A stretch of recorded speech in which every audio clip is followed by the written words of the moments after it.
Alright, hello everyone, this is Game 2 on Nomad Isle 1.2 between Yumiko and Th000. And if Nomad Isle sounds like a map that you've never heard of, it's because, well, I don't want to sound all like high and mighty saying that you've never heard of it because I've never cast a game of it because you only watch me. No. You've never heard of it because I believe it is a non-standard Blizzard map, and this is the first game I've cast on it, so this is the first time I'm seeing this map. Now, there are 3 spawning locations with a road walking in between these locations here. Gonna be a very, very interesting breakdown. There are surprisingly a lot of red creep camps, and these rock golems are rather difficult to get to. You cannot even take down trees in order to get to them. You need to drop a zeppelin. Drop with a zeppelin, and remember, this is actually 2 granite golems, not one granite golems and 2 rock golems. That is going to be a lot of damage, especially since they are pretty much immune to magic, and they have heavy armor, so that is going to make it very, very difficult to take them down. Normally, you want to use magic damage to try and take down granite golems, as it does deal a lot of bonus damage there. Now, where are the rest of the red creep camps? Well, they are at the gold mines, and we see a dark wizard and a green drake. So you gotta bring your A game here if you are trying to creep. Now, it really feels like the WarCraft 3 metagame in terms of maps is finally making a change. The game has now transitioned into away from just mass armies, or trying to stay at 40 or low upkeep, into a much heavier, I'm gonna creep out as quickly as I can and get heroes to level 6 and try to use those ultimate abilities. Archmage now coming in. Meanwhile, we are going to be going into a warden once more by Th000, and Th000, if he is going for that warden, what is he doing here? I don't know why he Ancient of Ward and then didn't want to take that one out. Apparently this is the first time he's seen this map as well, but he did pick up one of those troll shadow priests, which are so useful, as he is now going after a giant wolf. So the giant wolf will get taken down here once it gets taken down, and the warden gets the level 2 after clearing out of the renegade wizard camp. I do expect to see the warden go back to this mercenary camp there and perhaps try to play a standard mercenary game. Alright, that renegade wizard. Ancient of War attack cannot get slowed. He is immune to frost armor, so he is dealing a lot of damage there. Whack.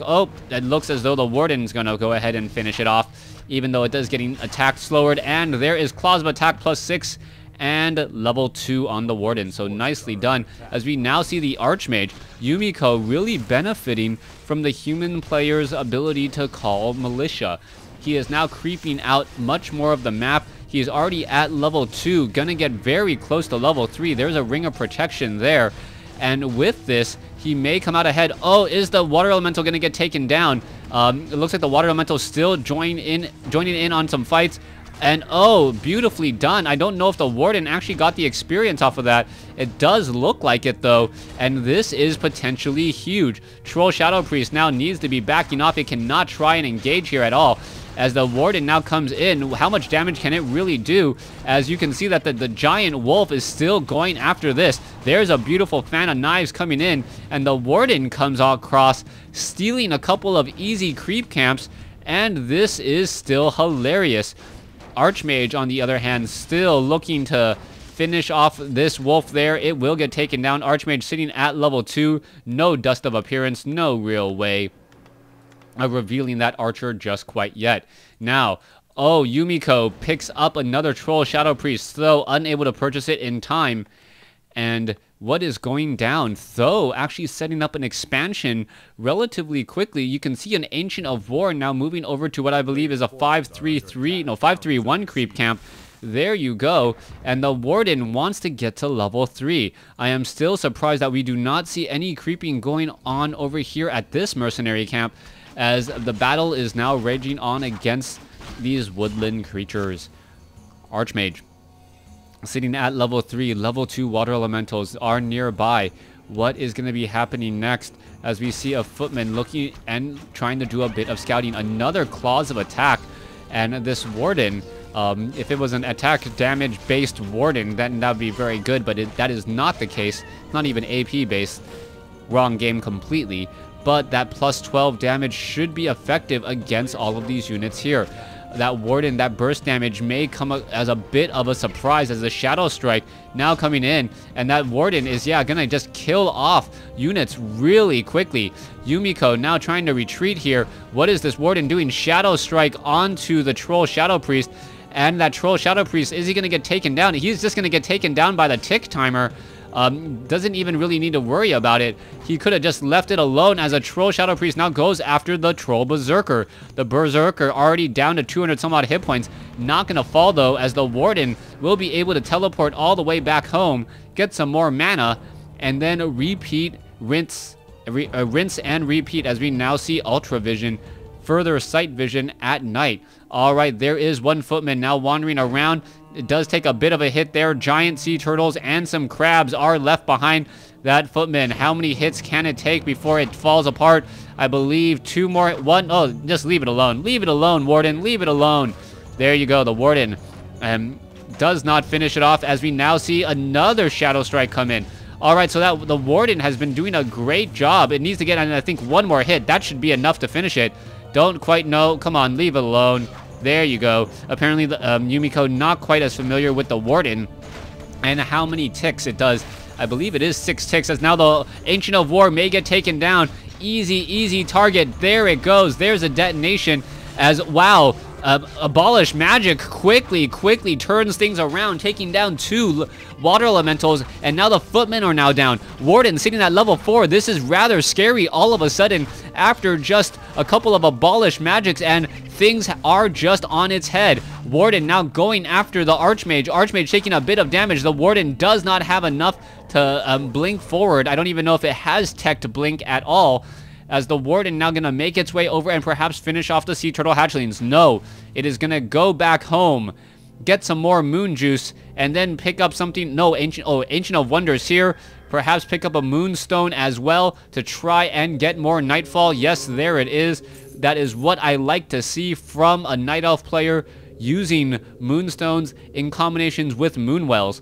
Also, with Ultra Vision, you are able to see just a bit further than your opponent, and being able to scout your opponent while your opponent cannot scout you out is always very helpful. Here we have the Warden now making its way back. It does have near maximum mana, as the Clarity Potion will be fading here in just a second.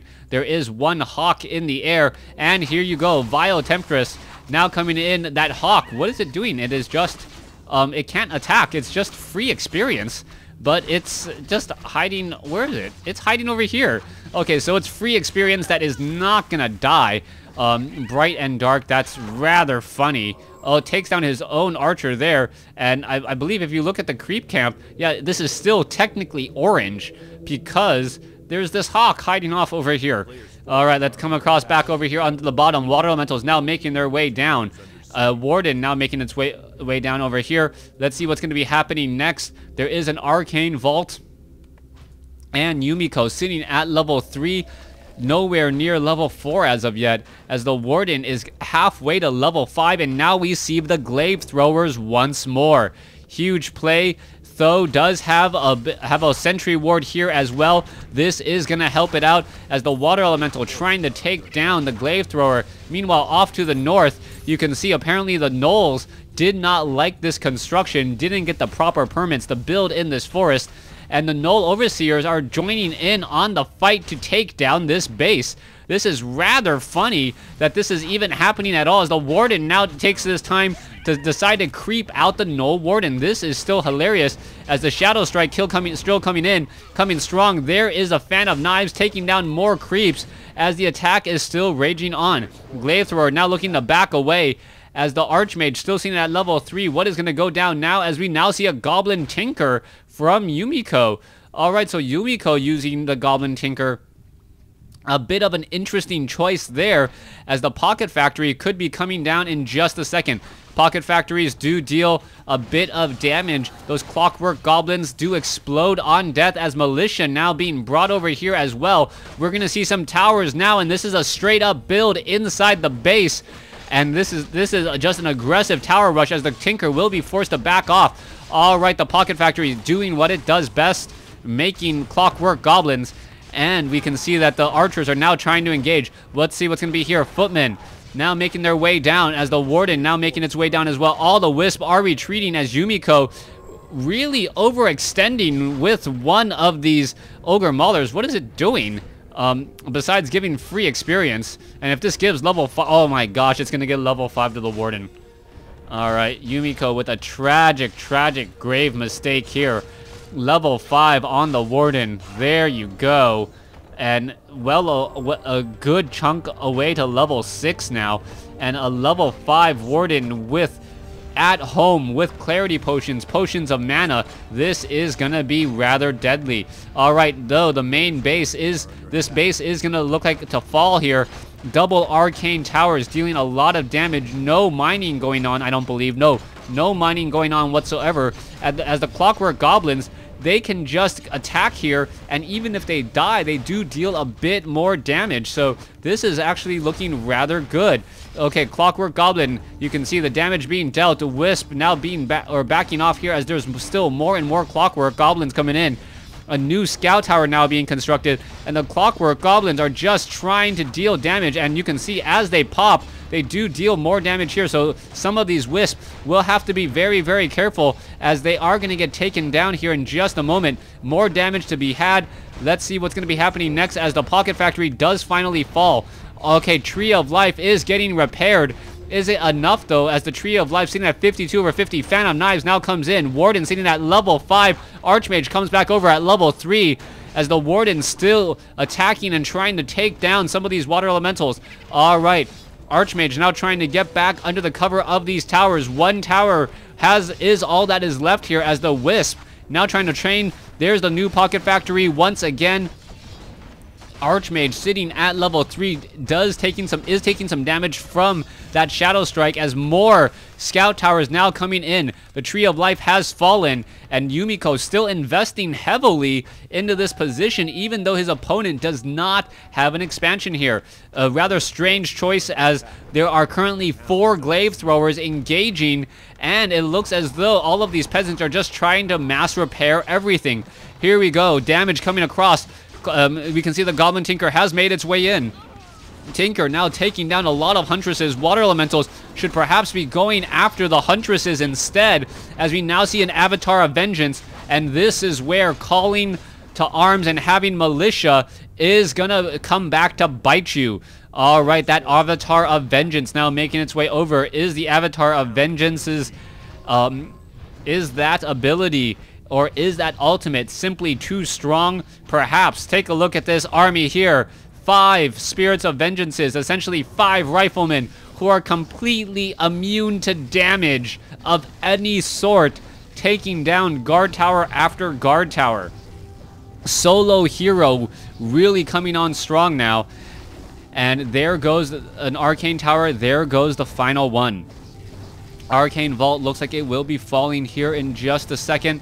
Let's look at it. It's gonna, there it goes, and now this may be the strong counter push that the Warden was looking for. The Warden should be able to take down and eat up a lot of peasants. This is really why the Avatar of Vengeance is so strong, is that the Spirit of Vengeances, they can constantly give experience to the Warden. As long as the Spirits of Vengeances are killing units, even if the Warden is not nearby, experience will still be given for that unit there. You can see Fan of Knives now coming in. Huntress is now pushing in as well. More peasants have fallen, only to give more bodies to resurrect for the Spirit of Vengeance. Now in comes the engagement here. Glaives now coming down, but in comes the main army as Blizzard now comes in to try and stop all of these Glaive Throwers. Potion of Lesser Invulnerability. There's another Blizzard. So much damage being had as the Archmage now just trying to get in position again and again. More Blizzard coming in. Oh, is forced to pull back there. Only one wave. and I do not believe Yumiko can really afford that. Tho now comes in at level 7. It looks like the Warden is going to be able to blink forward perhaps, and with this, I believe this is simply just going to be too much. The Vengeance, Avatar of Vengeance, easily winning that fight there. Thanks for watching. Thanks for listening. Hope you guys enjoyed the game.